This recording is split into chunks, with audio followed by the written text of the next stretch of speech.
Hi hello అందరికి నమస్తే. ఈ మెగా ఫ్యాన్స్ జన సైనికులు అంటారు కదా, ఆ జన సైనికులు ఈ పవన్ కళ్యాణ్ గారి గురించి, నాగబాబు గారి గురించి, చిరంజీవి గారి గురించి ఏదైనా మనం కామెంట్ చేస్తే మీరారా వాళ్ళ గురించి కామెంట్ చేసేది అని చెప్పి వీళ్ళు మాట్లాడతారు. వీళ్ళేమో గెలించుకోవడం వాళ్ళకి అలవాటు. ఇప్పుడు చిరంజీవి గారు ఉన్నారు, పద్మభూషణ్ పద్మవిభూషణ్ అవార్డుల గ్రహీత. అలాంటి వ్యక్తి మాట్లాడకూడనటువంటి మాటలు మాట్లాడినప్పుడు నాలాంటి వాళ్ళు చాలామంది ఎందుకు సార్ ఆ రకంగా మాట్లాడతారు, గౌరవానికి పోగొట్టుకుంటారని చెప్పి ఖచ్చితంగా రియాక్షన్ ఉంటుంది, మాట్లాడతారు. అది తప్పు, మీరు మాట్లాడకూడదు అంటారు, అర్హత లేదు అంటారు. పవన్ కళ్యాణ్ గారు కూడా అంతే. ఇప్పుడు ఒకటి మాట్లాడతారు, ఒక క్షణం తర్వాత మరొకటి మాట్లాడతారు. అదేంటి సార్ అట్లా మాట్లాడతారా మీరు అని మనం అడిగితే అది తప్పు, నీకు అర్హత లేదు, మెగా హీరోలు అంటే రైట్స్ నీకు లేవు అని చెప్పి బూతులు తిడతారు. నాగబాబు గారు ఒక పోస్ట్ పెడతారు, అదేంటి సార్ ఇట్లా పోస్ట్ పెట్టారని అడిగితే అది కూడా తప్పు అంటారు అనమాట. అంటే వాళ్ళు ఎన్ని తప్పులైనా చేస్తారు, ఇతరులు ఇది తప్పు అని ప్రశ్నిస్తే మాత్రం అది వాళ్ళు ఒప్పుకోరు అనమాట. ఇప్పుడు నాగబాబు గారు ఒక పోస్ట్ పెట్టారు, ఏది నిన్న టీమిండియా కష్టపడి ఛాంపియన్స్ ట్రోఫీ గెలుచుకుంది కదా, దానికి అదేవిధంగా జనసేన పార్టీ గెలుపుకు సంబంధించి రెండింటికి పోలిక ఉందని చెప్పి ఒక పోస్ట్ పెట్టాడు. ఆ పోస్ట్ పెట్టేటప్పుడు కనీసం ఈ రకంగా పోస్ట్ పెట్టొచ్చా లేదా అని కనుక్కొననే పెట్టాలి. ఈయన 1-10 సార్లు ఆలోచించనే పెట్టాలి. ఎందుకంటే ఇండియాకు జనసేన పార్టీకి లింక్ పెడుతున్నాడు. అక్కడ లింక్ పెట్టినప్పుడు ఖచ్చితంగా రియాక్షన్ వేరే లెవెల్లో ఉంటుంది. మరి ఆ లెవెల్లోనే ఉంది రియాక్షన్ కూడా ఇక్కడ. సో దానికి సంబంధించి మీకు చెప్తా. ముందు ఆయన పోస్ట్ ఏం పెట్టారంటే, గెలుపుకు అదృష్టంతో సంబంధం లేదని మరోసారి నిరూపితమైంది. ఒక్క టాస్ కూడా గెలవకుండా ఆడిన అన్ని మ్యాచ్ల్లో గెలిచి 12 ఏళ్లకు ఐసీసీ ఛాంపియన్షిప్ ట్రోఫీ టీమిండియా సాధించింది అని చెప్పి ఇండియా గెలుపుకు సంబంధించి పెట్టారు. అంటే ఆడిన ప్రతి మ్యాచ్లో టీమిండియా ఒక్క టాస్ కూడా గెలవకపోయినప్పుడు కూడా అన్ని మ్యాచ్లు ఆడి కప్పు కొట్టింది. వాళ్ళ పార్టీ గురించి చెప్తా ఉన్నాడు ఇక్కడ. ఒక ఎమ్మెల్యే కూడా లేకుండా 12 ఏళ్లకు 100% స్ట్రైక్ రేటుతో గెలిచి రాజ్యాధికారంలో భాగస్వామ్యం సాధించింది జనసేన. ఈ రెండింటికి ఒకేలాంటి పోలికలు: ప్రణాళిక, ప్రాతినిధ్యం, కూర్పు, కసరత్తు, అంకితభావం, ఐకమత్యం. ఈ మొత్తం ఉన్నాయంట దీంట్లో. ఎక్కడ సార్ అసలు నక్కకు నాగలోకానికి తేడా ఉంది. జనసేన పార్టీని టీమిండియా గెలుపుతో పోల్చి ఎందుకనే ఆ గెలుపును అవమానపరుస్తున్నారు మీరు?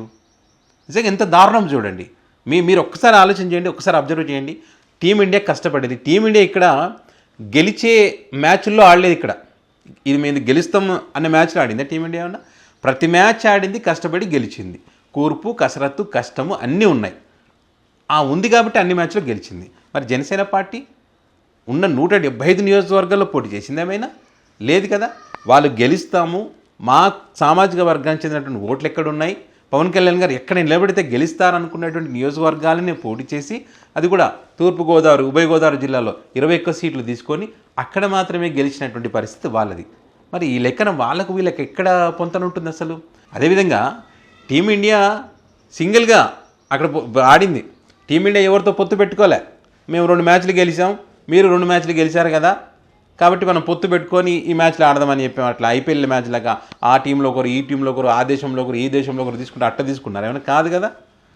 పోనీ మేము 5 మంది బౌలర్స్ ఉంటారు, మీ టీంలోకి ఒక 5 మంది రాని, అట్లా ఏమైనా పొత్తు పెట్టుకున్నారా? లేదు కదా. పోనీ న్యూజిలాండ్ ఇండియా నేను పొత్తు పెట్టుకున్నాడు ఇందేమన్నా? లేదు కదా. విడివిడిగానే కదా పోటీ చేశారు. విడివిడిగా పోటీ చేసి అన్ని మ్యాచ్ల్లో ఆడారు. ఇది ఓడుతామా గెలుస్తామని తెలియదు వాళ్ళకి. అన్ని మ్యాచ్లు ఆడి కష్టపడి గెలిచి కప్పు కొట్టారు. మరి మీరు అట్లా కాదు కదా. ఇలాంటప్పుడు ఎట్లా లింక్ పెడతారు మీరు? లింక్ పెట్టారు, పోస్ట్ పెట్టి ఇప్పుడు అదే చెప్పాను, గెలిచుకోవడం వీళ్ళకి అలవాటు అని చెప్పి నేటిజన్లు పెద్ద ఎత్తున, మామూలుగా కాదు అసలు.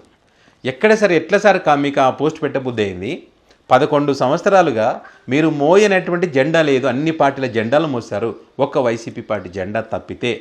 మరి మీకు నిజంగా కూర్పు, కసరత్తు, ప్రణాళిక అన్నీ ఉంటే మరి 175 నియోజకవర్గాలు ఎందుకని మీరు పోటీ చేయలేకపోయారు?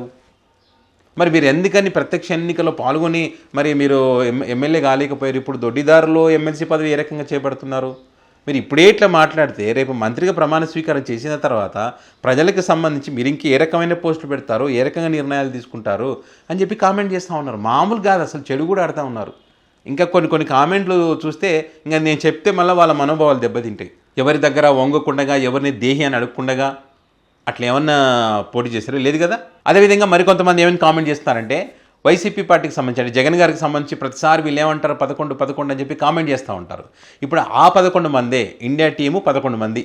ఆ 11 మంది కష్టపడితేనే సమిష్టిగా రాణిస్తేనే ఈ 11 మంది చేతనే, అంటే ఒక 11 మంది సమిష్టిగా ఆడడం వల్ల కోట్లాది మంది భారతీయులు గర్వించదగ్గ, కోట్లాది మంది భారతీయులు ఈరోజు గర్వించే స్థాయి ఈ 11 మంది తీసుకొచ్చారు. దేశం మొత్తం నిన్న సెలబ్రేట్ చేసుకుందంటే దానికి కారణం, కోట్లాది మంది సెలబ్రేషన్ చేసుకోవడానికి కారణం ఈ 11 మందే. కాబట్టి 11 అని చెప్పి ఎప్పుడు తక్కువ అంచనా వేయకండి. మీరు ఎంతమంది ఉన్న అసెంబ్లీలో, మీరు ఎంతమంది ఎమ్మెల్యేలు మంత్రులు ఉన్నా కూడా ఈ 11 మంది, వైసీపీలో ఉన్నటువంటి 11 మందే మిమ్మల్ని ఓడించగలరు. దానికి ఒక ఎగ్జాంపుల్ ఇదే.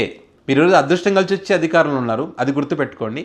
ఆ 11 మందే మిమ్మల్ని ఎదుర్కోగలరు. ఎదుర్కొని నిలబడి వచ్చే ఎన్నికల్లో ఖచ్చితంగా గెలిచి మళ్ళీ అధికారంలోకి వస్తారని చెప్పి కొంతమంది కామెంట్ చేస్తూ ఉన్నారు. సో ఈ రకంగా నాగబాబు గారు పెట్టినటువంటి పోస్టుకి సంబంధించి నేటిజన్ల నుంచి పెద్ద ఎత్తున రియాక్షన్ ఉంది, మామూలుగా కాదు. మరి దీనికి ఇంత రియాక్షన్ వస్తున్నటువంటి క్రమంలో మరి ఆయన పోస్ట్ని డిలీట్ చేస్తారా, అదే రకంగా ఉంచుకుంటారా అన్నది మాత్రం చూద్దాం.